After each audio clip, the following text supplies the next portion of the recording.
Do you know why we say, I am cooking dinner and not I cook dinner?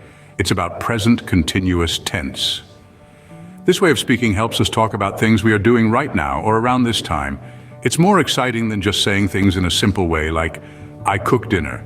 This tense is just a way to talk about what's happening right now or something that's going to happen soon. It's also how we talk about future plans. For example, we say, I am watching a movie, and that's the present continuous about what's happening now, what's still happening. Let's understand these rules better with some everyday examples. To begin, picture yourself immersed in a captivating book and someone asks you what you're up to. You'd simply respond, I'm reading a book. This is because you're in the middle of the action, reading. Second, imagine a student surrounded by books and notes. If you ask her what she's doing, she'd reply, I'm preparing for my exams. She is currently studying. A group of friends playing a lively game of soccer. They'd respond, we are playing soccer.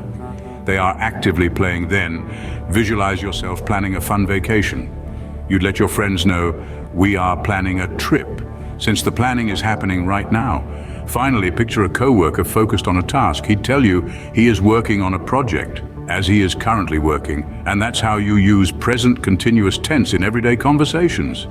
Let's go over the present continuous tense once again in a simple way. This tense uses is, am, or are, plus a verb ending in ing, like I am reading or they are playing. Remember, practice is key, so continue using these structures in your daily conversations and writings. And hey, if you found this video helpful, don't forget to hit the subscribe button below.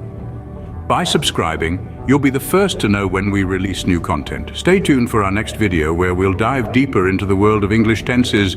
Until then, keep practicing.